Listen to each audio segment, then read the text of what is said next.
탱공방 뉴스. 탱전하라 공영방송을 들어주시는 여러분 안녕하십니까? 안녕하십니까? 자, 오늘 방송 시작해 보겠습니다.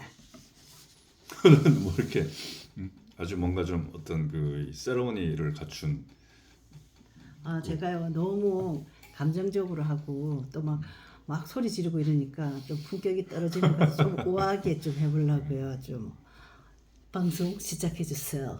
알겠습니다. 부탁해요. 부탁. 그렇게 하면 안 된다니까요. 좀 우아하게 부탁해요. 부탁해요. 어제 26일 전국 법관 대표회의가 맞아요. 그거 했어요. 열렸습니다. 하기 전부터 문제점을 많이 지적하셨는데. 근데 이 역시 우리 이제 탱전하라 공영방송은 뭐 이제 다른 데서는 이 다른 것과는 다른 어떤 우리만의 분석을 네. 이제 우리가 내세우는 어떤 이 강점이자 또 이제 그쵸. 우리가 우리만의 분석을 하기 위해서 이제 방송을 하는 것이기 때문에 그렇죠. 많은 사람들이 이제 전국 법관 대표 회의가 이제 사실상 뭐 이제 무산됐다. 근데 또 우리 요즘 이제 가장 이 열과 성을 다해서 유튜버 방송을 하고 있는 이제 변호사 출신의 모 씨 같은 경우에는 거기서 왜 그거를 부결시키고 규탄하는 그런 결의를 하지 않았냐라고 이제 뭐 흥분하고 이제 그러시던데. 어제 이제 어쨌든 어제 전국 법관 대표회의가 열렸어요. 전체 이제 120명이 정원인데 88명 이제 참석을 했고, 그래서 회의에서 이제 유일하게 이제 의결된 내용은 이제 대선 이후에 회의를 속행한다. 이게 이제 유일하게 이제 의결됐고, 이제 우리가 이거 관해서 얘기했었지만 애초에 이 법관 대표의 소집을 이제 요구한 판사들이 이제 내세운 게 이제 그거였잖아. 조희대 대법원이 이재명 씨에 대해서 이제 재판을 진행하면서 이제 유죄 취지로 파기환송을 했는데, 이게 이제 절차적 정의랑 정치적 중립성을 훼손했다. 대법원에. 그렇기 때문에 이게 이제 뭐 예를 들어서 뭐 전례 없는 어떤 속도전을 이제 펼쳤고, 뭐 그리고 이제 이게 이제 조희대 대법원장의 어떤 정치적인 어떤 편향성 뭐 이제 이런 거 있는 거 아니냐. 그래서 대법원장 직권으로 이제 어떻게 전원 합의에 이제 회부하고 9일 만에 두 차례 평일을 걸쳐가지고 원심 판결을 파기할 수 있냐. 뭐 이제 이런 건데, 이제 이걸 이제 얘네들은 뭐 이재명이 죄가 있냐 없냐 이제 이걸 따지지 않고 또 뭐 7만 쪽에 달하는 어떤 이제 자료를 다 읽었냐.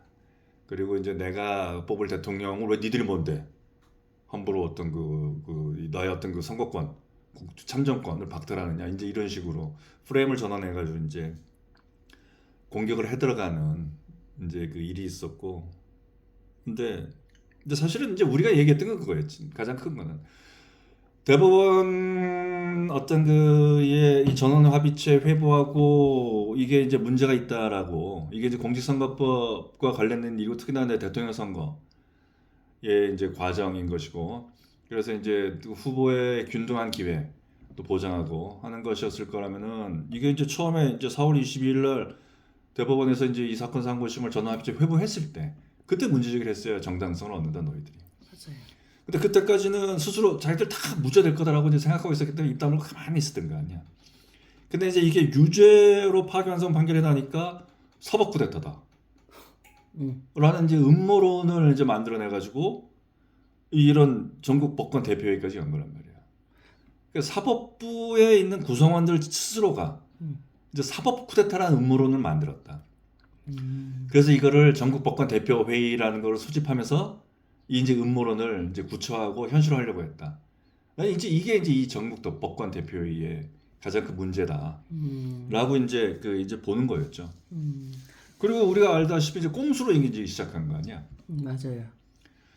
25명인데 시간까지 연장해가지고 연장을 했고, 26명. 그리고 25명 걔네들은 정해진 룰대로 하는 게 아니고, 이 좌파들은 우리가 합의한 대로 하는 게 아니고 자기네 원하는 대로 모든 걸 바꿔내는 거예요. 이 문제가, 좌파들은 문제가 뭐냐면 우리가 뭐 5시까지 회의를 하기 그 의결하기로 했다.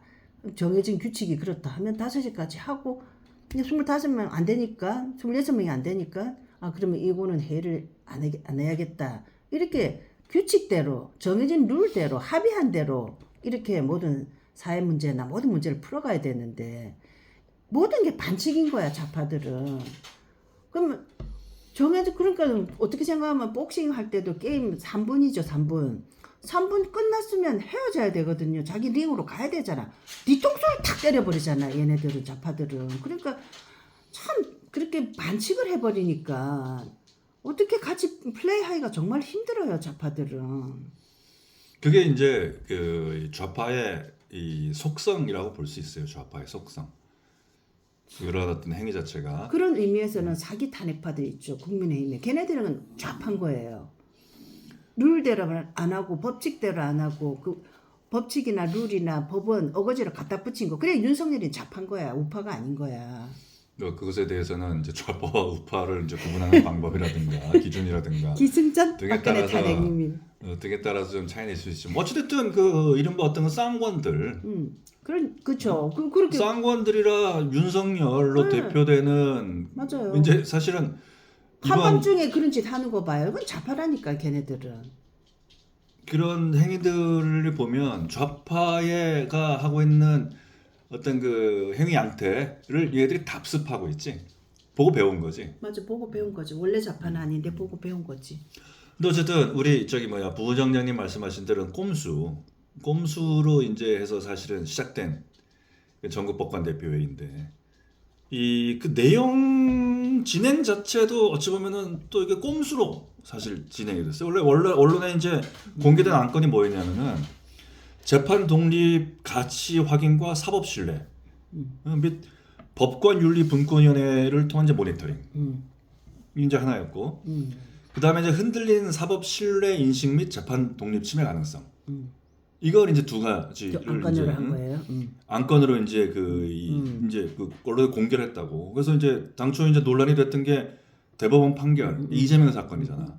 그런 관련해서 이제 개별 재판과 그 절차 진행이 이제 옳냐 그러냐에 대해서 이제 의견을 표명하는 것은 부적절하다라고 판단했다라고 하면서 원래가 이제 이번 조희대 대법원에서 이재명의 어떤 그 공직선거법을 이제 유죄 취지로 파기 완성한 것에 대한 판결이 절차적으로 정의롭지도 못할 뿐더러 정치적으로 중립성을 훼손한 것이다. 맞아. 라는 걸 규탄하겠다라고 이제 했는데 그와 관련된 내용은 공개된 안건에 없었단 말이야. 그러니까요. 근데 이제 나중에 이제 알고 보니까 전국 법관회의가 이제 내부적으로 이제 공유한 안건이 있어요. 그게 이제 특정 사건의 이례적 절차 진행으로 사법 독립의 바탕이 되는 사법에 대한 신뢰가 흔들린 것을 심각하게 인식한다. 아유, 한국말인데 뭐래? 얘네들 무슨 말이야? 우리 이제 이 무슨 말이에요, 이게? 의사들의 말과 음. 그 다음에 어떤 그 사법부의 말은 들어도 무슨 말인지 잘 모르잖아요. 어쨌든 그래서 제가 죽습니까 안 죽습니까?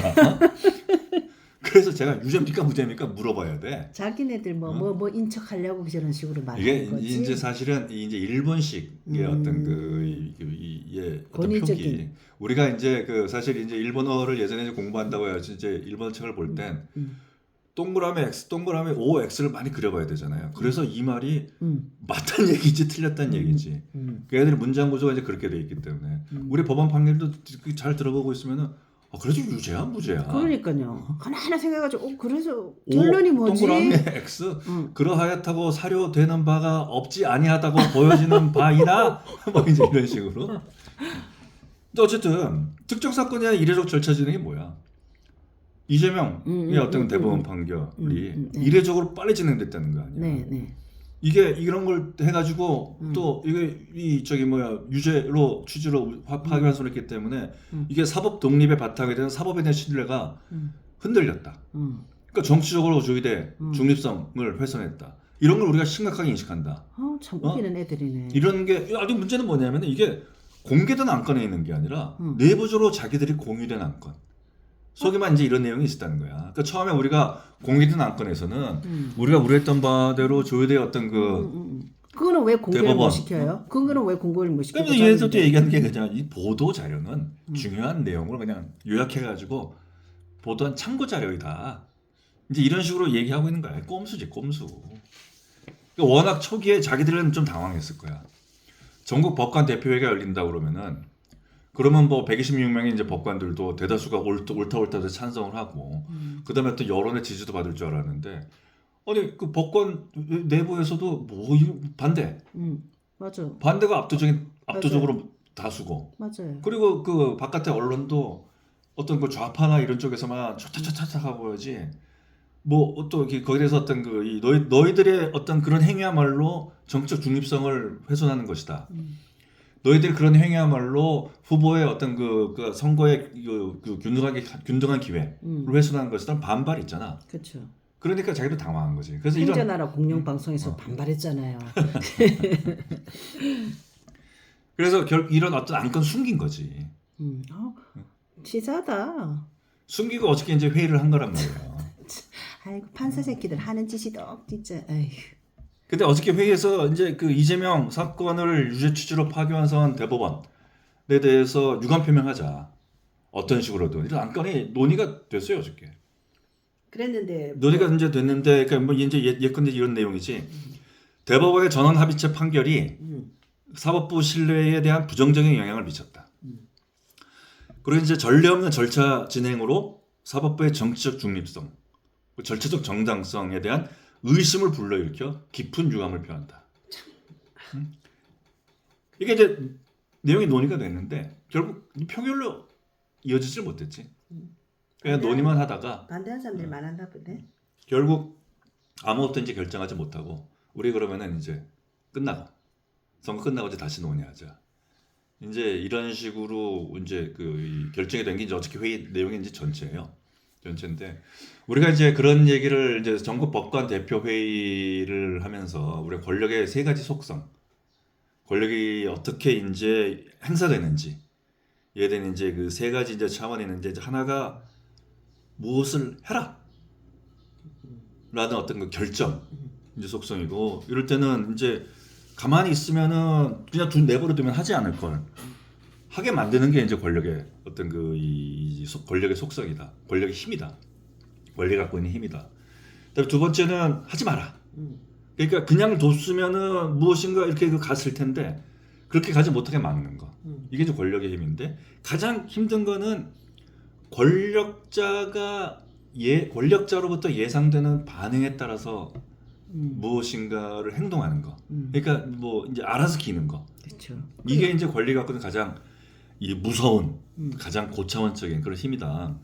그게 부작용을 일으키는 거예요. 또 왜냐하면 그 권력자는 어떨 때는 그걸 의도한 게 아니고 그걸 원한 게 아닌데 아랫사람이 잘못 자기가 뭐 오버하는 거죠. 과잉충성이죠. 네, 과잉충성해가지고 막 그렇게 더 나쁜 쪽으로 하는 거예요. 보면 그런 경우가 참 많아요. 참 많고 이런 경우에 또 우리가 생각해 볼 수 있는 패단 중에 하나는 책임이 권력자에게 있는 게 아니야. 난 가만히 있었는데 왜? 니들이 알아서 기었지. 박근혜는 책임이 박근혜한테 있었잖아요. 박근혜는 그렇지만 아니 이런 경우에 권력의 세 가지 속성, 세 가지 어떤 그 차원 중에 권력의 세 가지 차원 중에 권력자가 이렇게 기대하겠죠라고 해서 밑에서 알아서 기는 거 이게 이제 가장 이 고차원적인 어떤 그 권력이 갖고 있는 어떤 그 파워 권력이 행사되는 어떤 그 파워라고 할 수 있는데 그쵸. 이 경우에는 권력자가 아무런 책임을 안 질 수도 있다고. 그렇죠. 안 질 수도 있죠. 밑에서 알아서 기었으니까. 그렇지. 내가 니들이 내가 그런 거 시킨 거 아니야. 아니다. 그렇지. 이렇게. 윤석열이 얘기하는 게 그거잖아. 나는 내가 언제 끌어내라고 그랬어. 난 인원을 밖으로 끄집어내라고 그랬고 내가 언제 문짝을 부수라고 그랬어. 이러는 거 있잖아. 니들이 알아서 긴 거 아니야? 니들이 뭐 내가 뭐 한다고 그러니까 경험을 한 게 이런 거구나 라고 해서 니들이 알아서 긴 거 같은데 난 그런 얘기 한 적 없어. 이렇게 얘기하잖아. 근데 윤석열은 자기가 책임을 회피하는 거고. 적절한 비교가 아니에요. 윤석열이는 완전히 거짓말하고 있기 때문에. 그거는 윤석열이 스스로 책임을 회피한 거고. 아니 근데 그런 경우 말고라도 있잖아요. 만약에 뭐 그래서 지금 박정희 대통령 그거는 그 이해가 안 되겠고 어쨌든 그 권력자는 그런 생각이 없고 그런 의도가 없어요. 그런데 다 파리를 하잖아요. 박근혜 대통령에 대해서도 그런 어떤 뭐 우리 공화당이나 그럼 다른 그 지지하는 사람들에게 뭐 박근혜 대통령 지지하는 사람들이 이재명 한테 이재명 지지로 가가지고 선언했다는 거예요. 그런 것들도 자기네가 이재명 좋으면 이재명 지지하면 되지. 나는 이재명 지지한다 하면 되지. 박근혜 대통령 지지 모임, 응? 이재명 지지. 그거에 팔이거든, 팔이. 그게 박근혜 이름을 팔아가지고 이재명을 지지하는 것처럼 한단 말이지. 그거는 자기는 박근혜하고는 아무 상관없는 자기 개인의 행동이거든, 그냥. 근데 모든 게 권력자들은 보면, 이 문제는 보면은 내가 그 사람을 이름을 팔아가지고 마치 그 사람이 원하는 것처럼 하는 거죠. 그게 나는 제일 문제인 것 같아요. 근데 이제 그거는 이번에 이게 이 권력의 어떤 그 세 가지 차원에서 세 번째 차원 알아서 기기하는 능력과는 조금 그 사례가 좀 다른 것 같고 왜냐하면 그 사람들은 박근혜라는 권위를 빌려서 자신의 행동을 정당화하는 행위고 지금 이제 이 권력의 세 가지 속성 중에 이제 세 번째 그러니까 첫 번째가 무엇을 하게끔 하는 거, 두 번째가 무엇을 하지 않게끔 하는 거, 그 다음에 세 번째가 권력자는 아무런 말도 하지 않았는데 권력자의 의도가 저럴 것이다라고 스스로 예측해가지고 무엇인가 행동을 하러 나서는 거. 이런 게 이제 세 번째 이제 행위이고 이 세 번째의 어떤 그 권력이 갖고 있는 어떤 차원, 권력이 행사되는 차원이 사실 가장 위험하면서도 가장 어떤 그 고도의 어떤 그 권력의 차원이다라고 이제 말씀을 드린 거고. 그렇군요. 근데 왜 이런 얘기를 드리냐면은 사실 우리가 이제 정치의 사법화, 사법의 정치화 얘기를 많이 하잖아요. 맞아요. 근데 원래가 사법부는 스스로 정치화되기가 사실상 어려운 구조야. 사법부라는 건. 왜냐면은 누군가 고소고발을 하고 또 어떤 범죄 행위가 일어나고 그 범죄 행위가 일어났을 때 그거를 경찰과 검찰이 수사를 하고 또는 뭐 공수처가 수사를 하고 그래서 기소가 된 후에 그리고 난 후에 사법부가 판단하는 거잖아요.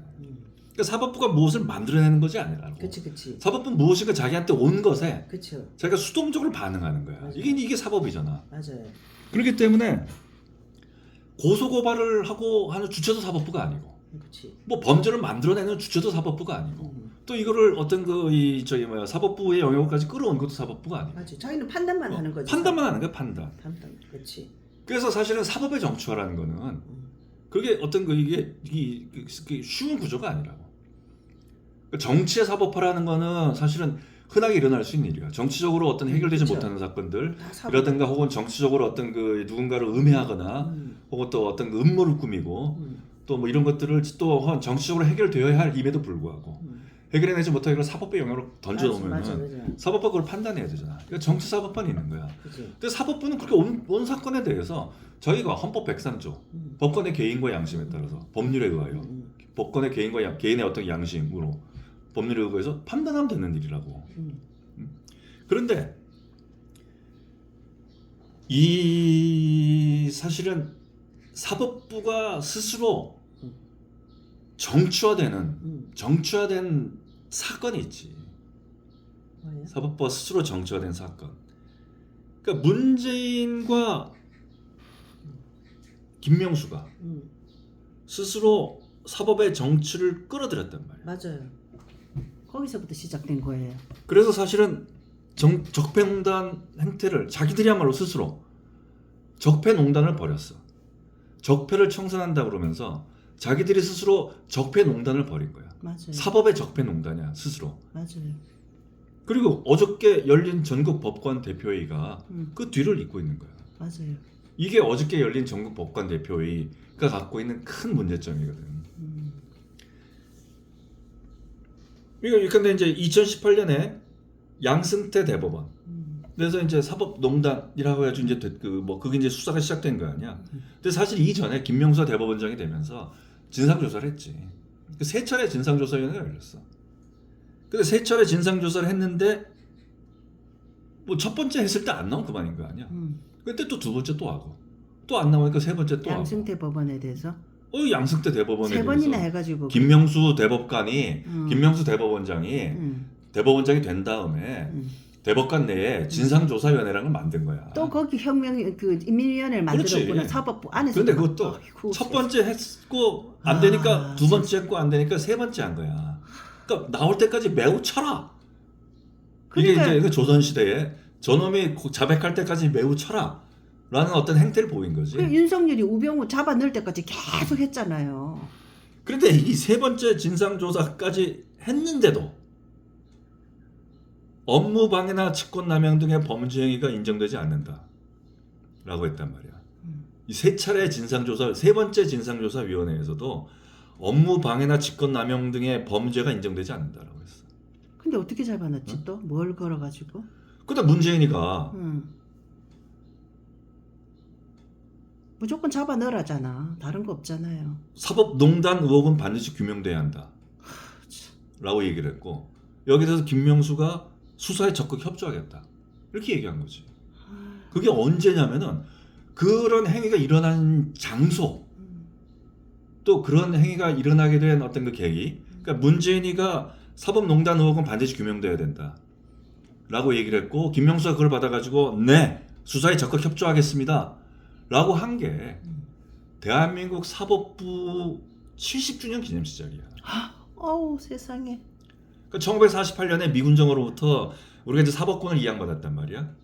그 70주년을 기념하는 자리에서 2018년도에 문재인이가 김명수한테 적폐청산을 지시했고, 김명수가 문재인의 지시를 받아들여가지고 각하하겠습니다, 수사에 적극 협조하겠습니다 라고 한 거야. 그래가지고 뭐 우리가 다 알잖아. 윤석열이 쳐들어가가지고 뭐 서울중앙지검 사법농단 수사팀 만들고 한동훈이가 한 짓이잖아요. 한동훈이가 수사팀장 맡아가지고 법원행정처 압수수색하고 200명 판사 소환하고, 그래가지고 현직 판사 66명을 징계 처분하고 14명 재판에 넣고 양승태한테 47개 혐의 걸어가지고 양승태 기소하고, 그래서 결국 무죄.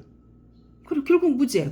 그런 사태가 있는데 한동훈이 나와가지고 저런 짓을 하고 다니는데 그거를 지지하는 우파들은 정신이 있는 거야 없는 거야 도대체? 한동훈이가 지금 거기 돌아다니는데 내 감옥에 들어가야 돼. 한동훈이가 뭐라고 그랬냐면 무죄 났다고, 또 당신 뭐 어떻게 생각하냐 그러니까 자기는 김명수 대법원으로부터 자기가 부탁을 받아가지고 수사했대. 자기가 그렇게 얘기했어. 참네 진짜 기가 찬다. 근데 문제는 뭐냐면은 이때도 2018년 11월 날 2018년 11월에 이제 문재인이가 오늘은 좀 우아하게 하려는데 또 흥분을 하게 되네. 진짜 문재인하고 한동훈 얘기만 나오면 흥분을 안 할 수가 없어. 뭐 윤석열이 어차피 골로 갔으니까 끝났고.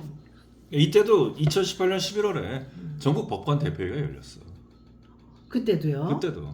그래서 전국 법관 대표회의에서 양승태 등의 행위, 양승태 대법원장과 어떤 그 대법원에서 몇 년도에 다시? 2018년 11월. 2018년. 그러니까 2018년에 이제 그게 있었잖아요. 이제 사법부 2018년 아마 이게 9월인가 그럴 거야. 사법부 70주년 기념식 자리에서 그 전에 이제 2017년에 이제 김명수 대법원장이 됐잖아. 그러니까 그 과정을 보면 2017년 김명수 대법원장이 돼가지고 세 차례나 진상조사회를 했단 말이야. 근데 세 차례 진상조사 행위에 대해서도 양승태 사람들이 뭐 자기가 이제 그 사법부에 어떤 이 적폐가 깔려 있다면서 사법부를 혁명하려고. 그렇지. 민위원회 만들고 해가지고 진상조사를 했는데 양승태 대법관도 다 이제 처단하려고 사법부 내에 있는 어떤 그 우파 법관들 싹을 잘라버리고 꼼짝 못하게 하려고. 그래서 자기가 이제 대법원장이 되면서 진상조사위원회를 세 차례나 열었지. 근데 세 차례 열었는데도 거기서 업무방해나 직권남용 등의 범죄는 인정되지 않는다라고 했단 말이야. 세상에. 그런데 문재인이가 야 수사해야지 뭐 하는 거야 니들? 왜 그 가만히 있어? 사법부 70주년 기념식 자리에서. 그러니까 김명수가 네 알겠습니다 라고 했고, 라고 해가지고 그냥 윤석열 한동훈 조사하고 있는 와중에 법관회의 대표회의가 열린 11월 달에.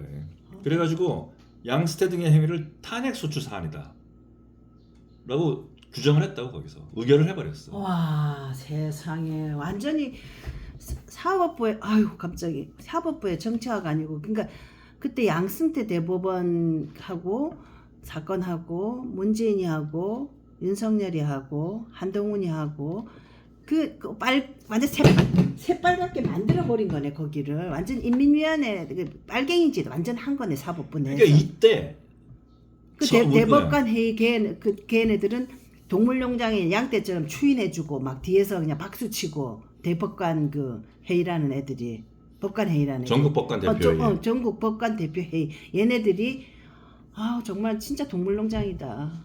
그냥 한 놈이 칼질하고 또 거기서 추인해주고 박수치고 또 내부적으로 인민위원회 만들어가지고 하고 또 그거 도구로 한동훈이하고 걔네들이 개노릇하고 이게 대한민국이 아니었다 정말 그때. 그러니까 이게 사법부가 스스로 정치화를 시작한 그러니까요. 이게 1탄이라고 1탄. 아유 세상에. 근데 이때도 웃긴 건 뭐냐면은 법관 대표 105명이 2018년 11월에 전국 법관 대표를 열었을 때 법관 대표 105명이 모였단 말이야. 모여서 탄핵을 의결했잖아. 탄핵이 타당하다. 양승태 네가 한 일은 탄핵감이다. 라고 법관 대표회에서 그걸 규정하는 어떤 그 의결을 했단 말이야. 105명이 모여가지고 몇 명이 찬성? 53명. 반이네. 딱 반이지 딱 반. 엄마나. 나머지는 반대한 거지. 나머지는 반대를 했지만 53명 딱 넘겨가지고 탄핵 소추를 해버린 거야. 야, 그 탄핵을 의결한 거야. 의결하고. 탄핵을 해라. 응, 라는 식으로. 어떻게 반을 또 넘겼어? 그 뒤에 또 막 협박하고 협박. 뭔가 이제 그런 협잡하고. 과정들이 이제 뭐 이제 그건 잘 모르지. 그건 잘 모르. 근데 아니, 모르는데 중요한 거는 105명이 모여가지고 압도적인 다수를 이룬 게 아니라 그러니까요. 지난번에도 이번에 전국 법관 대표가 열린 것도 한 명 딱 넘겨가지고. 26명 딱 그러니까. 5분의 1 정족수 맞춘 거 아니야. 그러니까 좌파들이 하는 짓이 모든 게 대다수의 의견이 아니라는 거야. 조직화된 소수의 의견이라는 거야. 모든 게 좌파들은. 그래서 이제 어찌됐든 간에 이번에는 이제 야, 근데 언제 그런 거 다 찾았어요? 언제 어떻게? 아우 진짜 열불나. 근데 어쨌든 이번에는 뭐 대통령 선거 끝나고 나서 하자라는 걸로 이제 그것이 이제 유일하게 대통령 후보 선거 끝나고 난 다음에 속기하는 걸로 유일하게 의결이 됐는데 이번엔 부결됐잖아. 어쨌든 논의가 안 됐는데 근데 이재명이 되면 어떻게 될까? 대통령이 또 되면. 물개박수 치면서 완전히 또 막 난리 치겠지. 그러니까 이제 조희대 대법원장을 탄핵하고 뭐 또 뭐 아니면 뭐 최소한 사퇴 해라라는 식으로 이제 몰아가는 세력이 더 이제 득세하겠지. 이제 우리가 이거를 잘 생각해야 되는 게 뭐 박정희 뭐 예컨대 뭐 저기 뭐지 그 뭐야 또 우리가 뭐 예컨대 뭐 이제 이명 그 이승만 박정희 좌파들 흔히 하는 얘기잖아. 이승만 박정희 그 다음에 어떤 뭐 전두환 뭐 또 뭐 사법 뭐 했다. 노태우 뭐 사법을 어떤 권력의 신여로 만들었다. 이 독재 정권이라고 얘기했었는데 그때는 사법부가 어떤 그 권력의 강압에 못 이겨서 우리가 어떤 그 권력의 신여가 됐다. 미안하다. 라고 할 수 있는 변명거리라도 있어. 그러니까 뭐 어떤 그 사법부가 스스로 어떤 그 이 사법의 독립을 되찾기 위해서 애써오고 했다. 그리고 그 때문에 그것이 이제 우리가 이제 사법부의 어떤 그 이 민주화 과정이라든가 뭐 사법 독립의 어떤 과정, 그래서 진정한 어떤 삼권 분립을 세우기 위한 과정이었다. 라고 사법부가 할 말이라도 있는 거야 그 시기는. 맞아요. 근데 지금은 뭐야? 자기들이 스스로 정치화돼가지고 스스로 권력에 자신을 들어서 고스란히 갖다 바치는 행위가 이루어지고 있는 거잖아. 아 맞아요. 이거를 뭘로 변명할 거야? 지금까지 자기들이 뭐 어떤 그 인권법이니 뭐니 어떤 뭐 국제법이니 등등 이런 하면서 자기들이 어떤 그 사법부 내에서 어떤 사법의 독립을 위해서 싸워왔다 라고 내내 떠들어댔잖아. 근데 이제 그 실체가 여실히 드러나고 있는 거잖아. 진짜다. 지들이 국제법이니 뭐 인권법이니 아무리 입에 달고 살지만은 실제로는 지들이 스스로 어떤 그 좌파가 어떤 권력을 장악하기 위해서 자기들 스스로 거기에 대해서 복무했고 자기들도 좌파 권력이 들어서기 위해서 노력을 해왔고 또 좌파 권력이 들어서니까 자기들이 사법부를 고스란히 들어가지고 그 좌파 권력에 갖다 바치고 그래서 자기들 스스로 어떤 그 좌파라는 어떤 그 정체성, 당파성에 이제 입각해 있었다. 이걸 그냥 그대로 고스란히 드러낸 거 아니야. 아 맞는 말이네. 이게 또 다시 어떤 그 그렇게 해서 문재인 5년을 자기들이 이제 그런 식으로 했었단 말이야. 그런데 이제 와서 이제 또 이런 어떤 그 이 사법부의 어떤 그 정치화 이제 2탄이 이제 시작되려고 한다는 거죠. 나는 그래서 이 이재명이 대통령이 됐을 때 뭐 이재명이 어떤 정치를 펼칠 것이냐, 나라를 어떻게 끌고 갈 것이냐 라는 것도 상당히 우리가 사실 걱정하고 염려하고 우리가 이제 거기에 대해서 이제 싸우고 뭐 그래야겠지만은 사실은 가장 큰 거는 대한민국의 법치가 붕괴된다는 거야. 이미 법치는 근데 붕괴됐잖아요. 근데 이제 그 법치 붕괴가 완성된다라는 거지. 그래서 공화정으로서의 대한민국의 붕괴되는 건 이제 완성된다라는 거야. 그러니까 이재명을 누가 뭐 문재인 시즌 2라고 그러는데 그게 아닌 거야. 문재인보다 더한 이재명의 어떤 그 시즌 1이 나오는 거야. 그 지금 하는 짓 보면 문재인보다 더해. 그러니까 뭐 자기 자신이 지은 죄는 모든 걸 이제 없던 걸로 그러니까 무죄로 만들고 자기를 스스로 그냥 그 제왕처럼 자기는 다 무죄. 자기는 취해법권이야. 그 자기는 법 앞에 평등이라는 게 그리고 없어. 재판을 할 거면은 내가 무죄인 것만 재판해라. 그렇지. 그런데 이 과정을 우리 운영자님 오늘 내용 중에 이 과정을 쫙 보니까는요. 내가 제 부운영자가 늘 이제 막연하게 생각했던 그런 부분들이 참 구체화되고 또 디테일을 통해 가지고 아주 구체화되는 것 같아요. 뭐냐 하면은 꼭 좌파들이 하면은 박정희 고문해가지고 사법부 박정희 전두환 사법부 겁박해가지고 자기 원하는 판결을 얻어냈다.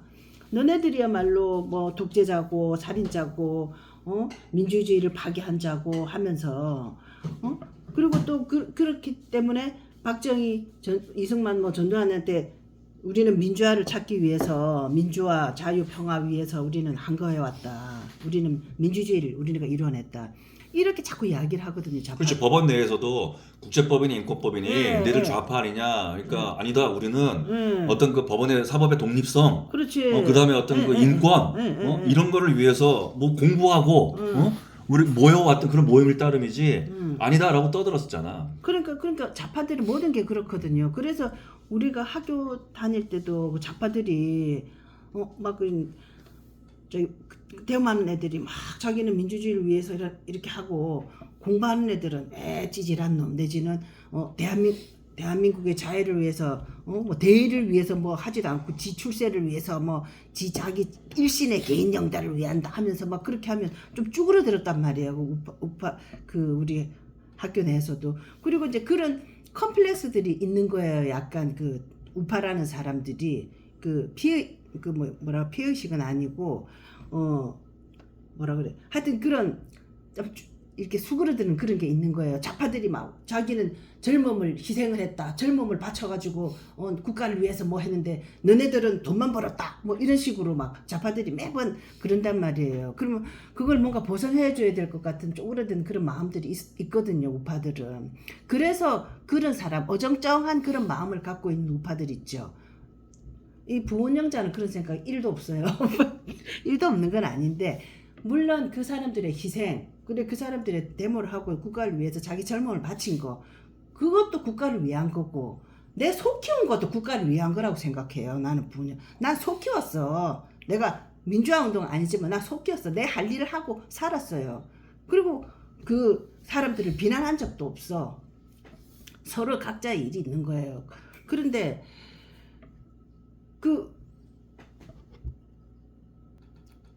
그런 피해의식이 있는 사람들, 우리가 뭔가 보상을 해준다는 그런 죄의식이 있는 사람들, 이런 사람들이 촛불 있죠.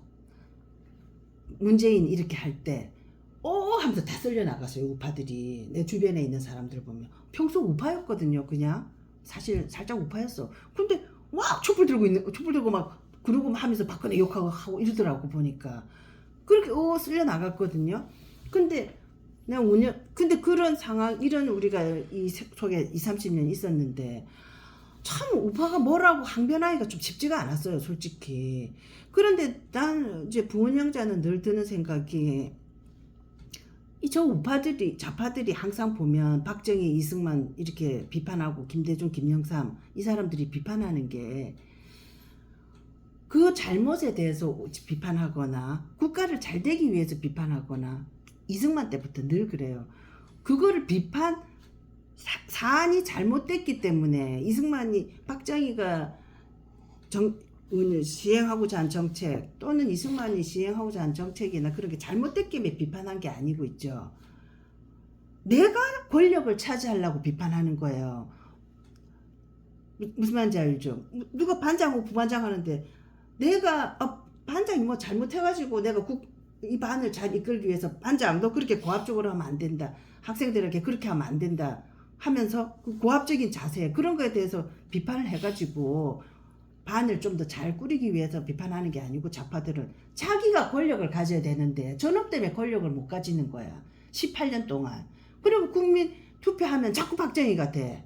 그러니까는 계속적으로 비판하고 뭐 하면 끌어내리고 욕하고 좌파는 계속 그 짓을 하거든요. 보면 그러면은 결과적으로 자기네들이 옳고 자기네들이 바로 된 거고 박정희가 잘못된 거고 자기네들이 그런 비판을 해가지고 민주화를 이뤘으면은 자기네들이 민주화된 모습 자기네들이 바로 된 나라 자기네들이 박정희 나라보다 더 훌륭한 나라 만드는 결과가 있어야 되거든. 결과가. 그 내가 항상 제가 분영자 이야기하는 게 박정희 대통령은 그 많은 경제 성과를 이룬 결과에 대해서도 걔네들은 폄하하잖아요. 모든 걸 폄하하거든. 그럼 자기네들이 폄하하고 비판하면 이승만 박정희보다 더 좋은 결과 그거를 도출해내면 그러면 자기네들이 민주화하고 박정희 시대 비판에 잘못됐던 것도 보완하고 하면서 나는 수긍하겠다 이거지. 그런데 얘네들은 문재인이 어떤 나라 만들었어요? 그럼 결과는 얘네들은 뭐냐면 이 사법의 이 과정처럼 있잖아요. 결국 내건 거는 자기네들이 사법의 민주화, 정치로부터 독립된 사법부. 그게 목표가 아니고 내가 마음대로 하는 나라, 내가 권력을 잡는 나라. 그러면서 그것이 목표이기 때문에 모든 불법은 다 아무렇지도 않은 거예요. 얘네들은. 이 산업화 대한민국의 흔히들이 이제 착각하는 또 잘못된 인식 중에 하나가 산업화 세력이 있고 민주화 세력이 있다라고 얘기를 하는데 그건 잘못된 그 두 개를 그 대립구도로 보는 거는 나는 잘못됐다고 봐요. 산업화 세력이 민주화 세력이고 민주화 세력이 산업화 세력이야. 이게 우리가 그때도 한번 얘기했었는데 베링턴 보의 노 부르주아지 노 디모크라시. 그렇죠. 결국 1987년에 어떤 그 이른바 어떤 6월 민주화 운동, 민주화 운동, 6월 항쟁으로 하는 그것을 읽어낸 사람들은 이 산업화의 과정 속에서 중산층이 되고 화이트 칼라가 되고 그러면서 나의 어떤 그 정책 자유와 어떤 그 정치의 어떤 그 참여에 대한 어떤 욕구를 어떤 그 형성하고 있는 그러한 어떤 그 산업화의 세력들이었다고. 맞아요. 그러니까 이런 산업화의 세력이 민주화를 이뤄낸 거야. 근데 민주화 산업화가 있었으니까 민주화가 가능했던 거고 또 그런 민주화 이후에 우리가 어떤 그 1987년에서 89년에 이르는 극단적인 계급투쟁으로 대한민국 사회가 어떤 체제 전보로까지 나아갈 수 있었던 거를 이러한 민주화 세력이 있었기 때문에 막아낼 수 있었던 거라고. 그리고 산업화 세력이 민주화를 했기 때문에 막아낼 수 있었던 거라고. 그리고 민주화 이후에 대한민국의 어떤 그 산업 현장의 어떤 그 전체에서 이 어떤 그 사람들이 이게 어떤 그 노동에 참여하는 어떤 그 행위나 이런 것에 대해서도 우리가 많은 어떤 이 노동 현장에서의 있어 왔던 이러저러한 어떤 부조리함들 그런 것들도 다 나름대로 어떤 그 논의가 됐었고 그래서 어떤 노동 현장에서의 안정이라든가 안전 그 다음에 어떤 이 사람들의 어떤 그 급여 임금에 대한 문제들도 우리가 많은 어떤 논의들이 이루어질 수 있었던 거 아니야. 그러니까 산업화와 민주화는 서로 대립되는 세력이 아닌데 산업화와 민주화가 왜 대립되는 것으로 보이느냐라는 건 두 가지가 동시에 있기 때문에 하나는 쌍광 같은 놈들 있잖아. 쌍광 같은 놈들이 자기들은 문영재님 말씀은 뭔가 헤쳐먹기만 했던 놈들이거든. 뭔가 헤쳐먹기만 했던 놈들이기 때문에 뭔가 내세울 게 없는데 헤쳐먹는 과정에서 산업화가 이루어지고 대한민국이 잘 살게 됐단 말이야. 그걸 맞춰뒀던 자기들이 했다는 듯이 그 어떤 그 공과 대한민국 산업화의 공과를 쌍광 같은 놈들이 고스란히 그냥 뺏어가 버리거든. 그래서 그들이 정치화되어 있는 거거든. 그 대표적인 게 쌍권인데 1987년 이후로 그걸 대표하는 정치 세력이 검찰들이 돼버린 거야. 맞아요. 그다음에 또 한편으로는 뭐야? 그 586들 586. 5.18 가지고 해먹는 애. 그 산업화와 민주화를 이뤄낸 대한민국의 세력들이 있는데, 대한민국 국민들이 있는데 그 성과물을 자기들이 해먹은 것이냐? 고스란히 빼가지고 586 권력이 1987년, 그러니까 1987년 이후, 1987년 체제가 들어선 이후 대한민국 사회를 지금 2025년까지 근 40년 가까이 대한민국 사회를 지배하고 있는 게 근대화 산업화의 어떤 그 이 성과를 고스란히 쏙 뺏어 먹고 있는 쌍권으로 대표되고 검찰 세력. 윤석열, 한동훈 같은 이런 놈들. 검찰 세력. 한편으로는 또 한편으로는 586. 맞아. 얘들이 서로가 어떤 그 이 자기들이 이걸 뭐 자기들이 잘났다, 이 권력은 내가 가져야 돼라고 하고 있기 때문에 산업화 민주화가 마치 어떤 대립되는 걸 보여주는 거란 말이야. 사실 우리가 586을 얘기하는데 대한민국 사회에서 가장 고생한 사람들을 얘기한다면 586이 아니라 58년 개띠들이지. 왜요, 586? 58년 개띠들이야말로 대한민국의 산업화를 일으킨 주역들이거든. 이 어떤 58년 개띠가 대한민국 어떤 베이비붐 세대가 시작된 시대란 말이야. 그래서 맨날 58년 개띠. 58년부터 63년까지. 그런 소리 하는. 대체로 이제 이렇게 됐는데 원래는 저기 뭐야 이 대한민국의 베이비붐이 시작된 세대야. 그리고 대한민국의 산업화를 일으킨 세대들이고. 그리고 처음으로 어떤 그 대한민국 사회에서 대학에 들어가면서 어떤 그 지적 수준을 맞아. 높이고자 했던 사람들이고. 맞아, 이 586들이 사실은 이제 그 58년. 개띠. 58년 개띠들이 이 저기 화이트 칼라가 되고 혹은 블루 칼라를 하더라도 열사의 땅으로 가고 그리고 어떤 그 또 베트남으로 가고 그러면서 대한민국의 어떤 그 산업화를 위해서 산업화 역군들인 거지. 이 58년생들이. 그러면서 지금 와서 봐봐. 자기는 은퇴했는데 부모 세대를 봉양해야 되고 자식 세대들도 아직까지 자기 밑에 붙어 있고 자기의 어떤 노후도 준비하지 못했는데 부모의 노후까지 책임지고 자식의 미래까지 책임지고 있는 이게 58년 체제, 58년 개띠들이거든. 58년 개띠들. 그러니까 어찌 보면 대한민국의 역사의 주역은 이 사람들이야. 오늘날 대한민국을 위해서 박수 받아야 될 사람들은 이 사람들이더라고. 586이 아니고 쌍권이 아니고. 그렇죠.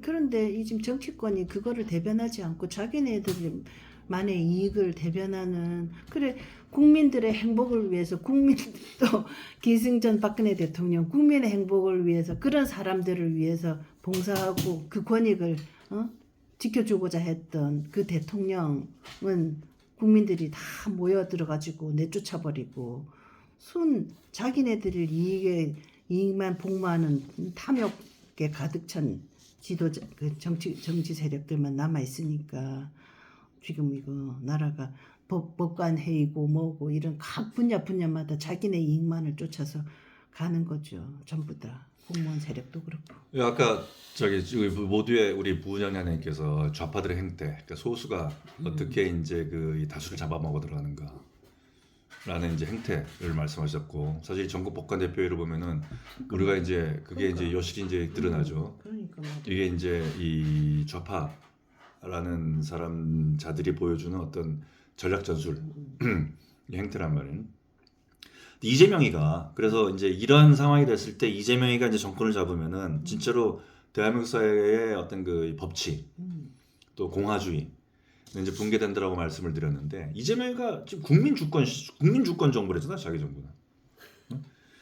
이재명 정부의 상징은 국민 주권이다. 그러니까 국민 주권 정부라 부르겠다. 자기는 이제 이미 대통령이 된 거야. 대통령이야. 지금 토론이나 유세 다니면서 하는 거 보니까요. 자기가 대통령이더라고요. 이 자세가 눈빛과 자세가 완전히 틀려졌더라고. 이재명이 보니까 얼핏 보니까 완전 대통령 됐더라고 보니까. 우리가 이제 윤석열 이제 탄핵 심판 과정에서 김장하라는 이제 이 분, 이제 이름이 많이 거론되잖아요. 이제 이 사람이 이제 이제 한약을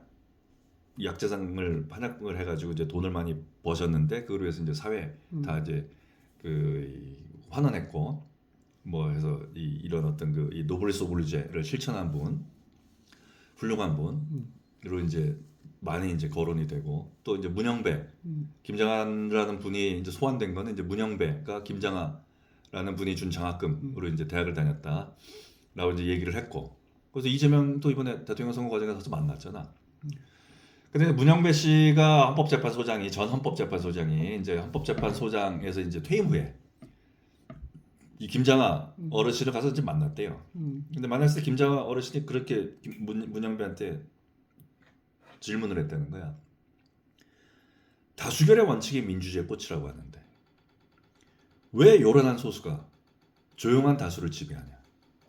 진짜 맞는 말이다. 그러니까 문영배가 여기에 이제 골머리 쌓여 대답을 이제 했댔는데 요란한 소수를 설득하고 다수의 뜻을 세워나가는 그런 체계를 만드는 게 민주주의 아니겠습니까?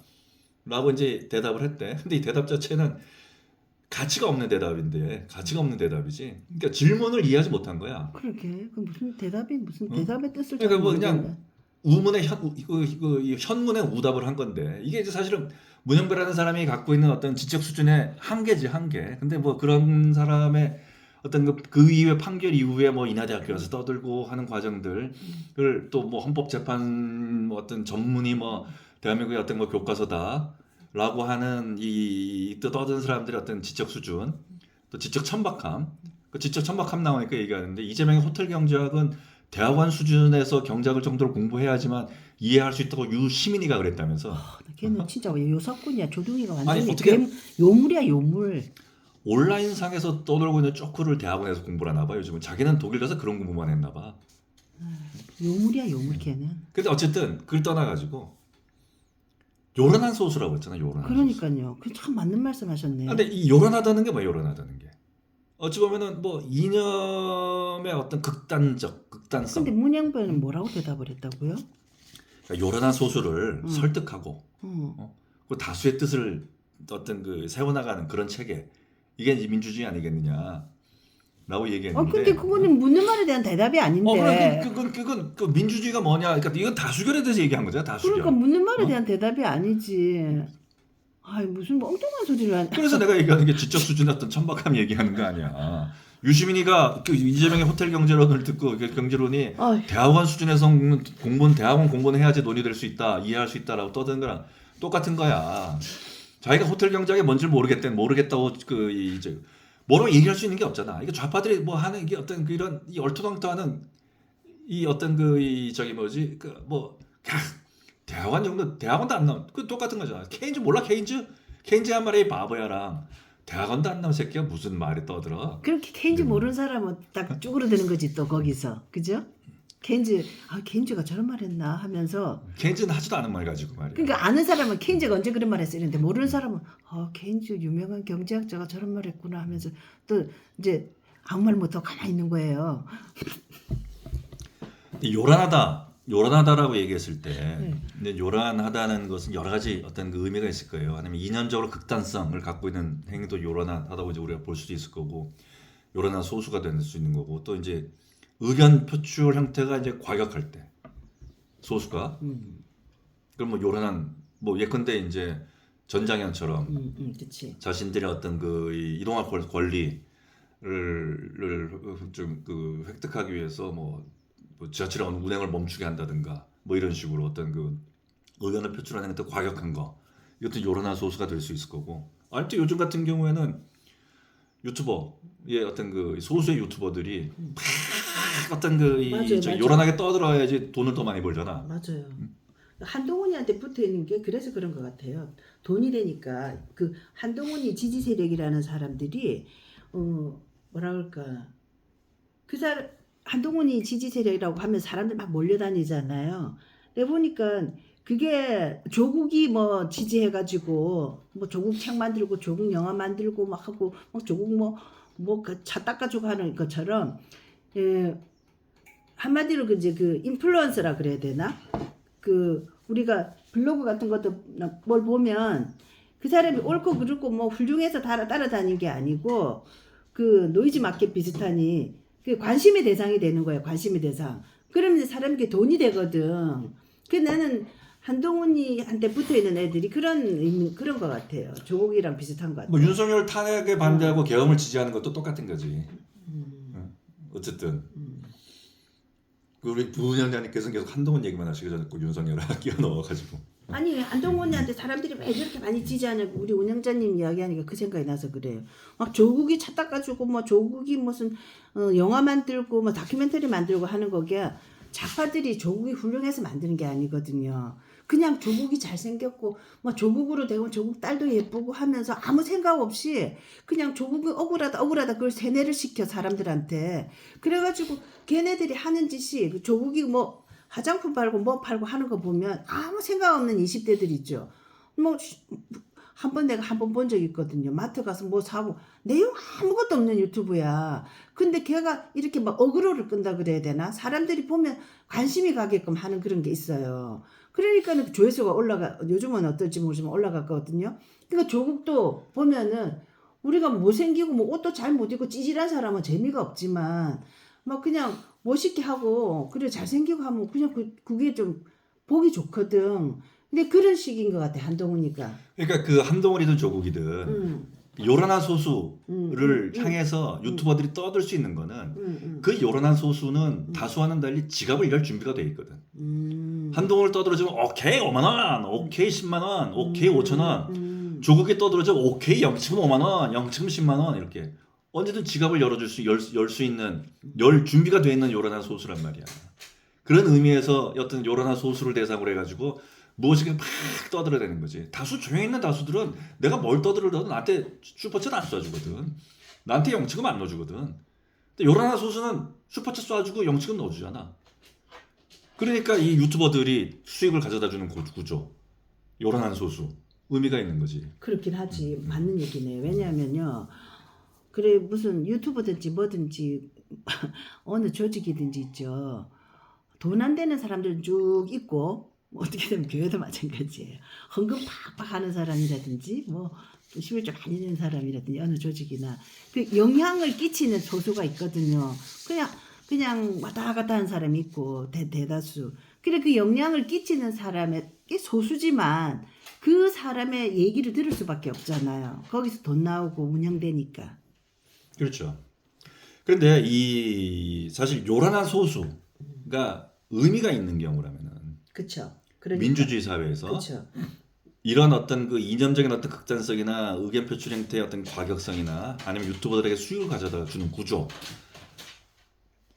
이기 때문에 요란한 소수가 의미가 있는 게 아니고 요란한 소수가 의미가 있는 경우에는 민주주의 사회라는 게 이 견해의 다양성, 다양한 견해 이걸 보장하기 때문이라고. 그렇지. 그렇기 때문에 다수의 의견이 아니고 소수의 의견이라도 민주주의 사회에서는 중요한 거야. 그러니까 소수가 무엇인가를 요란하게 떠들어대는 거 있잖아. 그 행위 자체는 문제될 게 하나도 없는 거야. 그런데 나는 그 김장하라는 분이 한 말에서 요란한 소수가 조용한 다수를 지배한다고 했잖아. 문영배한테 그걸 얘기한 거라고.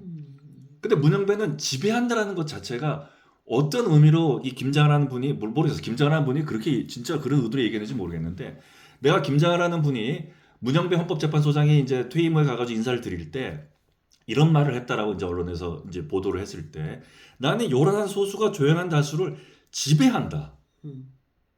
지배하는 그런 행태. 여기에 대해서 문제 제기를 한 것이라고 나는 해석을 했거든. 근데 문영배의 답변은 그런 지배한다라는 것은 완전히 그 초점이 가 있지는 않다고. 그러니까 요란한 소수가 요란한데 약간 좀 조용히 시켜야 되는 거 아니야?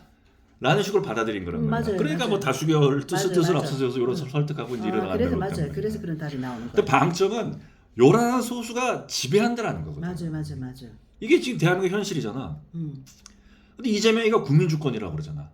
그 국민주권은 뭐야? 그 요란한 소수의 지배. 요란한 소수가 지배하고 있는 현실. 이걸 국민주권이라고 이재명이 얘기하는 거야. 맞네. 이재명의 국민주권은 그거야. 어떤 그 다수의 의견이 아닌 거고 요란한 소수. 설령 다수의 의견이라 하더라도 그 다수의 의견을 따르겠다. 이런 국민주권. 이건 민주주의와 아무 관계가 없는 거야. 다수건 소수건 의견의 다양성. 무엇인가 다양한 것이 존재하는 것이고 그 다양함 자체가 존중받는 거. 다양한 의견들이 있다는 것이 존중받는 거. 그 자체를 하나로 만들어 나가는 게 아니라 하나로 만들어서 무엇인가 결정을 할 때에는 이를 결정할 필요가 있을 때 지금 당장 우리가 그냥 다양한 의견들이 펼쳐져 있는데 일단은 우리가 무엇인가를 이런 식으로 한번 가보자 라고 해가지고 결정을 하는 거란 말이야. 그래서 다수결로 결정을 하지만 소수 너희들의 의견이 잘못된 건 아니야. 니들이 잘못됐다라는 건 아니야. 이 다수가 무엇인가 다수로 결정한 이것도 언제든지 잘못될 수가 있어. 그럼 바꿔야지. 이게 민주주의란 말이야. 맞아. 이게 공화주의인 거고. 그렇지, 공화주의지. 그런데 이재명의 국민주권에서는 이 의견의 다양성이 존재하는 것이 아니라 요란한 소수의 의견만이 무조건 옳은 거야. 그러니까 여러 가지 의견이 있어. 여러 가지 의견이 있는데 그 중에 하나가 요란한 소수야. 근데 그 중에 하나가 요란한 소수가 여러 가지 의견 중에 이 요란한 소수가 원하는 게 있어. 그리고 그러니까 이 요란한 소수가 원하니까 그 원하는 하나의 경우가 무조건 옳은 게 돼버리는 거야. 또 그것이 옳으니까 절대적으로 우리가 이겨야 되는 거고. 절대적으로 우리가 옳아야 되는 거고. 그러니까 요란하지 않은 다수는 입 닥치고 가만히 있어라. 그래서 요란한 소수가 다수를 지배하는 게 그러니까 요란한 소수가 다수의 의견인 것처럼 포장이 돼 있는 거잖아요. 그래서 그 이재명이는 다수의 의견이라고 그걸 이야기하는 거잖아요. 그러니까 이재명이는 국민주권이라고 이야기하는 거잖아요. 소수의 의견임에도 불구하고 그 소수의 의견이 요란하니까 그것을 다수의 의견이라고 자기가 둔갑시켜서 그걸 국민주권이라고 얘기하는 거예요. 그러니까요. 그 국민주권이라는 게 말 없는 다수는 표출이 안 되고 잘 안 되니까 요란한 소수가 다수를 지배해서 다수의 의견인 것처럼 보이는 거잖아요, 그죠? 아니 정확하게 얘기를 하면은 그런 뉘앙스이긴 하지만 이 뉘앙스를 보다 더 정확하게 얘기한다면은 네. 여러 가지 의견이 있는 거야. 네. 그 다양한 견해가 있어야 되는 게 이게 민주주의 사회거든. 그렇죠. 그렇기 때문에 민주주의 사회가 우리가 얘기되는 거지. 그렇죠. 다양한 의견이 없다 그러면 민주주의가 의미가 없잖아. 그렇죠. 이미 하나의 의견이 있는데 뭘 민주주의가 뭐 무슨 의미가 있겠어. 민주주의라는 건 의사결정 구조란 말이야. 그렇죠. 무엇인가를 어떤 결정을 해야 되는데 다수결. 어떤 걸 할 것이냐 다수결. 이게 민주주의란 말이야. 그런데 뭔가 처음부터 하나의 의견만 있으면 무슨 의사결정이 필요해. 그냥 가면 되는 거지. 그렇죠. 그러니까 민주주의라는 거는 다양한 의견을 전제로 한단 말이야. 그렇죠. 다양한 의견이 있을 때 민주주의가 되는 거고 그 중에 하나를 다수로 선택할 때 선택함에도 불구하고 이것이 절대적으로 옳은 것이 아니다. 소수 너희들의 의견이 틀린 것이 아니야. 라고 하는 게 공화주의란 말이야. 네네. 그렇기 때문에 민주공화국이 돼야 되는 거야. 네. 그렇죠. 근데 대한민국에서 공화주의의 가치는 없어져 버려 있잖아. 근데 어찌됐든 여러 가지 의견이 있어. 여러 가지 의견 중에 요란한 소수가 선택한 의견이 있단 말이야. 그 요란한 의견이 이 소수가 선택한 의견 이게 무조건 옳은 거인 거야. 이걸 옳은 걸로 둔갑시켜 버리는 거야.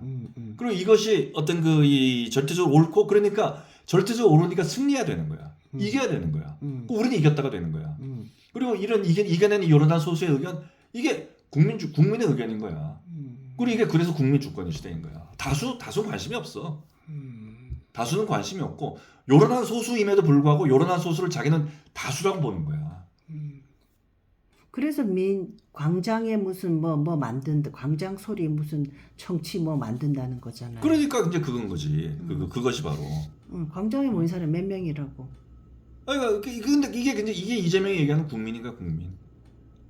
그러니까 요란한 소수. 요란하지 않은 다수는 입 닥치고 가만히 있어. 우리 요란한 소수가 옳아. 우리가 옳으니까 우리가 하는 행위는 정의야. 우리가 하는 행위는 올바른 거야. 우리가 하는 행위는 역사에 기록될 거야. 역사에서 우리는 승리자가 될 거야. 어머나. 이게 어떤 국민주권이라고. 섬찟하다. 근데 사실 봐봐. 이 국민주권은 국민주권이라는 어떤 그 직접 민주주의, 이 직접 민주주의라고 그러잖아. 이재명이는 국민주권이라고 그랬는데 문재인은 이걸 직접 민주주의라고 그랬다고. 그러니까 직접 민주주의, 그다음에 국민참여. 그리고 얘기한 게 자기가 만든 게 청와대 국민청원이라는 걸 만들었잖아. 거기에 뭐 어느 정도 의견이 올라오면은 뭐 그걸 그대로 뭐 실행하겠다. 라고 했잖아. 그 청와대 국민청원 올라왔던 게 뭐야? 촛불혁명으로 나타난 국민의 명령이라고 하면서 적폐청산위원회 만든 거야. 이게 문재인이가 한 거거든. 근데 이걸 이재명이는 그보다 더 나서서 하겠다는 거야. 이게 이재명의 국민주권이라고. 그러니까 지금 대한민국한테 필요한 거는 국민적인 게 아니라 다원적인 거거든. 이 다원적인 어떤 그 다양한 의견들이 있다라는 거를 인정하고 또 서로 간에 어떤 그 다양한 의견들을 어떤 그 조율해 나가고 그 다수가 무엇인가 결정했지만 다수가 결정한 무엇인가도 잘못된 것일 수 있다라는 것을 이해하고 맞아요. 받아들이고 그리고 무엇인가 우리가 어떤 미래를 준비하고 어떤 그 국민들의 어떤 의견들을 모으는 과정들이 필요한 건데 그게 아니잖아. 지금 이재명의 국민 주권은 요란한 소수 우리는 오라. 입 닥치고 있는 조용한 다수 니들은 틀린 거야. 우리 요란한 소수가 오라. 그러니까 우리가 다수야. 이게 국민이야. 이런 걸 얘기하는 사람들만이 국민이야. 그러니까 이런 국민적인 거 이런 걸 모아서 대통령이 된 내가 국민주권 정부지. 이재명 정부는 그래 국민주권 정부인 거야. 아유 소름 끼쳐. 이러고 있는 거거든. 히틀러다 완전. 근데 봐봐 지금 근데 이재명이가 그 얘기하고 있는 게 그야 그 올해 첫 투표권을 얻은 고3 학생들 유권자잖아. 만나가지고 뭐 유튜브 뭐 방송을 했어요. 그럼 뭘 얘기했냐면은 이 빛의 혁명. 자기는 이제 촛불 혁명은 이제 맞아. 빛의 혁명. 빛의 혁명이다. 왜 빛의 혁명이냐면 끼치더라. 형광등 들었다고. 응원봉. 빛이래잖아 빛. 빛의 혁명이래잖아. 이런 국민들한테 국가의 이름으로 포상을 하겠다. 맞아. 그런 라고 이재명이 얘기를 했어. 아이고야. 그래서 얘기한 게 뭐냐면은 이 빛의 혁명 과정에 참여했던 순간을 개인이 기록해가지고 정부에 제출하면은 인증해주겠다. 그 대통령 이름으로 무슨 도장을 찍거나 뭐 해가지고 이제 뭐 인증해주겠다. 아이고야. 그럼 자부심도 느낄 수 있지 않겠냐? 이거 뭐야? 진짜. 나치 친위대 만들겠다는 거잖아. 자기들한테 스스로 어떤 이 훈장 그러니까. 포장 딱 달아주는 거. 그리고 우리는 정의로운 사람이야. 우리는 대한민국에서 그 공정한 사람이야. 우리가 얘기하는 게 국민의 발언이야. 그거 만들겠다는 거잖아. 그러니까요. 진짜 발상 자체가 진짜 뭐 완전 엽기야. 이게 이재명의 국민주권 정부야. 아휴. 근데 이런 나라로 가게끔 만들어낸 게 누구야? 만들어낸 게 윤석열이잖아. 그래 윤석열이고 이 우파들인 게 우파들이 나 사람들이 막 또 하면은 오빠 그래도 오빠 찍어야 된다 막 이러잖아요. 그래 우리가 교회 가면 옛날에 신천지 막 잘못됐다고 신천지 대체하는 법하고 막 신천지 욕 많이 했거든. 다들 문제 삼잖아요. 근데 신천지가 막 갈수록 커지고 막 그 악의 세력이다 그러는데 신천지가 갈수록 커지고 막 건물 부산에 그 본산가 그거는 막 엄청 커요. 뭐 거의 본사죠 본사. 과천. 과천이구나. 부산에도 그 신천지 성당이 있죠. 엄청나게 큰 성당이. 그러니까요. 그리고 과천에도 막 그 육화 옆에 엄청나잖아요 신천지. 그래 그렇게 왜 내가 신천지가 왜 저렇게 아니 나쁜 완전 교회를 뒤집어 놓고 저러는데 갈수록 커지는가 하고 이렇게 보니까는요. 이렇게 뭐 조금 봤더니 와 신천지는 이게 작게 딱 해가지고 한마디로 뭐냐면은 이 소외된 사람들이나 어디 소속이 없는 사람이나 마음에 그게 없는 사람들 1대1 내지는 완전히 그냥 맨투맨으로 딱 붙어요. 신천지가. 그래가지고 의외로 사람들이 이런 인터넷하고 이런 세상에 참 소외된 사람이 많거든요. 보면 1인 가구도 많고 옛날에는 가족 단위로 사니까 근데 가족의 의미도 없고 세상이 많이 틀려졌잖아요. 그러니까 이렇게 홀로 있는 사람들이나 소외된 사람들한테 완전히 붙는 거예요. 그리고 밀착해서 관리를 해요 신천지가. 그래서 내가 저걸 보니까 그 신천지 하는 걸 보니까 이 대형 교회라는 데 있죠. 대형 교회들이 우리 교회들이 신천지가 잘못됐다 하기 전에 사람들이 왜 신천지를 가는지 왜 신천지가 자꾸 커지는지 그거를 먼저 생각해야 되거든요. 뭐 유명한 대형교회 목사님이 보면 일본 온천 기도 여행이라는 걸 하더라고요. 그래가지고 온천에 가서 성서도 읽고 기도도 하고 그 성서 모임을 한다는 거야. 야, 나 진짜 그것도 보니까 아니 젊은 시절 저기 힘든 사람을 위해서 목회했던 분인데 어느새 있잖아요. 아니 일본 온천 가서 기도 모임 하면 나는 그럼 돈 없는 사람 못 가는 거잖아요. 나 온천 가서 기도 모임도 하고 싶고 거기 어울리고 싶은데 나 일본 온천 여행 갈 만큼 돈이 없는 사람은 못 가잖아요. 그런 사람은 소외된 누구를 돌봐야 돼요? 교회가 저렇게 그 저런 식으로 되니까 그러니까는 사람 이제 악의 세력이 신천지가 커지는 거예요. 그럼 우파도 나는 똑같다는 생각이 들어요. 그 쌍권이니 뭐니 지금 검사들 홍준표니 하는 꼴 보면은 정말 진짜 밥맛이 뚝 떨어지거든. 그러니까는 저 이재명이가 저런 진짜 완전 사이비 종교 같은 신천지 같은 짓을 하는데도 이쪽보다 저쪽으로 가는 거야 사람들이. 이재명이 문제가 있는 사람이기 때문에 또 이재명을 지지하는 집단이 어떤 식으로 그 문제가 있는 이재명을 지지하고 있기 때문에 또 그런 사람들이 이번 선거에서 다수가 되기 때문에 큰일이다. 이재명 뭐 이제 정권이 들어서는데 그래서 이제 그 정권의 이제 국민주권 정부를 내세우고 혹시 될 수도. 그러면은 이제 이게 대한민국 어디 갈 것인가를 걱정해드리는 말씀인데 그럼에도 불구하고 이재명이 나쁜 놈이지만 그 3년의 기간 동안 윤석열 3년의 기간 동안 왜 이재명이 나쁘다고 하는 사람들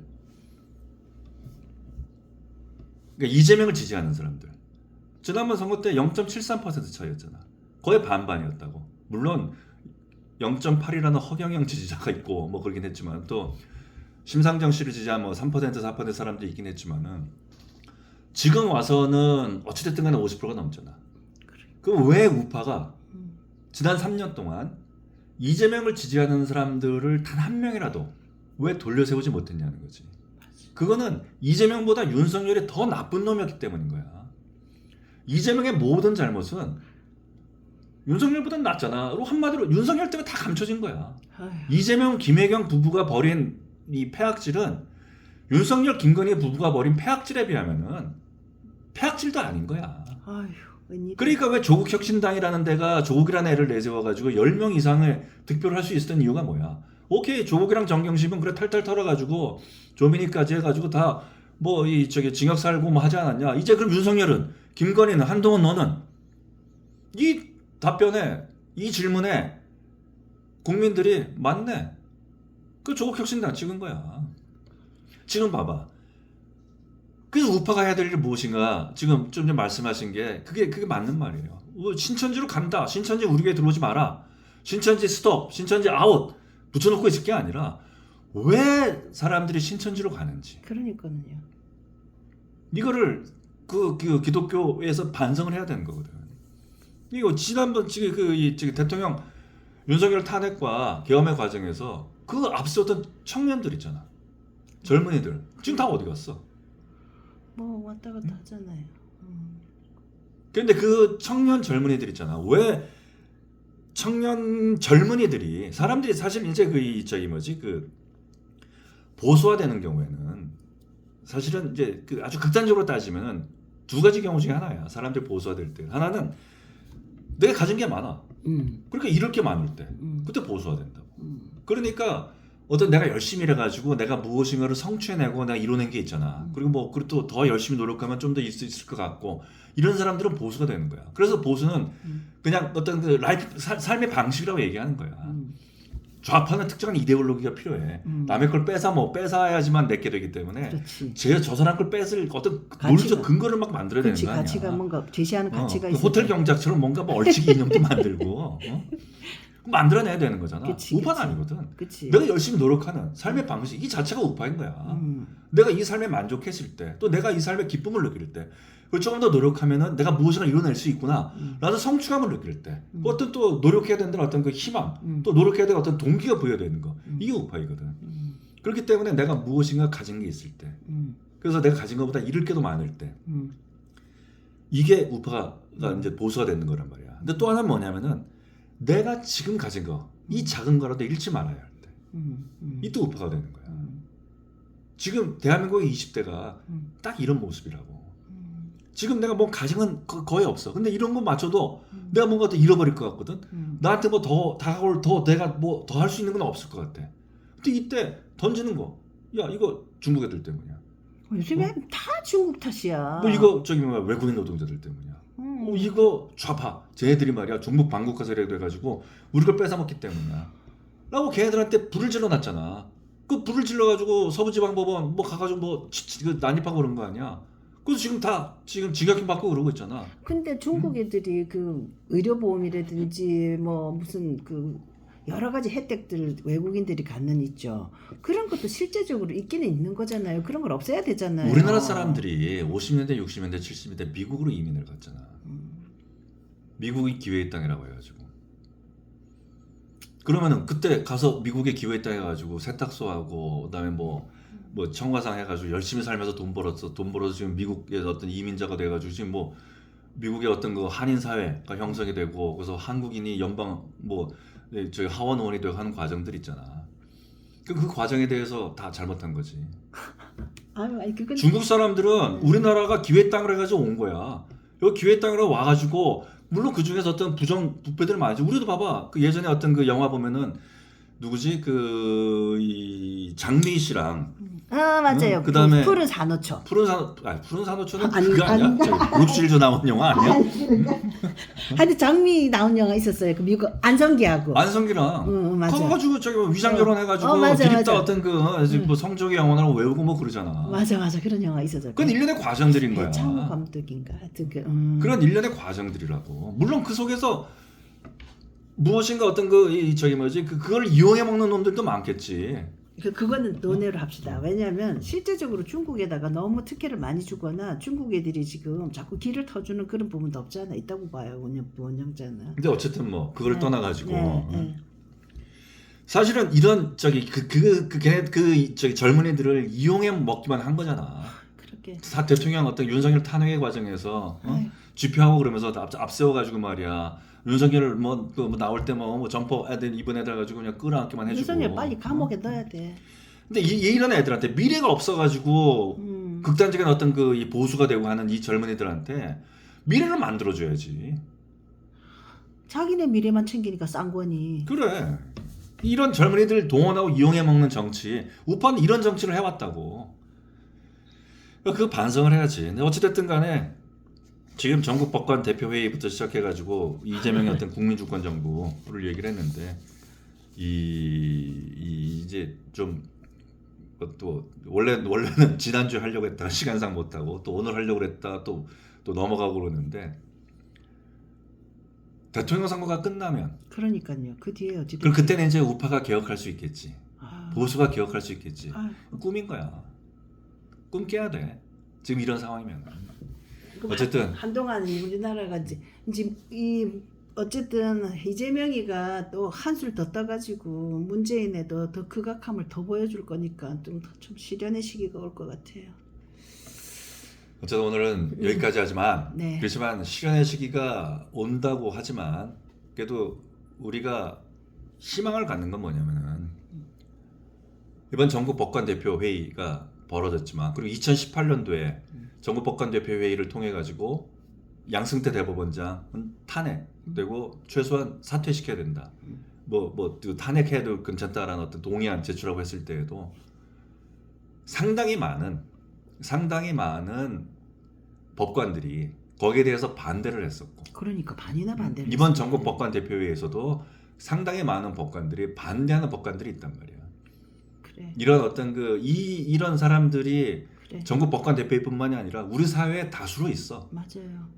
근데 우리 사회의 다수는 조용하기 때문에 지금 요란한 소수가 우리를 지배하고 있는 거거든. 맞아요. 그 요란한 소수가 우리를 지배하면서 이것이 어떤 자기들이 맞추었던 그 오름이고 우리를 따르지 않은 어떤 그 자들은 반역자들이고 어떤 그 내란에 어떤 그 동조한 놈들이고 맞아. 뭐 등등등 해가지고 자기들이 우리를 지배하려고 내란 그거를 제목으로 해가지고 완전 하고 있는 과정이잖아. 네. 그렇지만 다수가 있다고. 심지어 2018년에도 105명의 어떤 그 재판관들 중에 반대하는 사람들이 상당한 수가 있었잖아. 그 2018년에 어떤 그 적폐청산의 와중에서도 진짜 촛불하고 난리 났을 때인데도 이런 다수가 있으니까 우파라는 사람들이 쌍권도 내치고 한동훈도 내치고 윤석열도 내치고 하는 과정 속에서 무엇인가 어떤 우리가 무엇을 잘못했는가를 다시 한번 되뇌는 이런 과정들이 있으면 힘들고 어려운 시기가 있을지라도 다시금 세상이 어떤 진짜로 정의로워지고 진짜로 어떤 그 다양함이 공존하면서 서로를 적대시하지 않는 그런 세상이 될 수 있을 것이라 믿어 의심치 아니하는 바입니다. 네, 믿습니다. 그런 날이 오기를 기도하고 또 좋은 길로 이끌어 주실 것을 믿습니다. 아멘.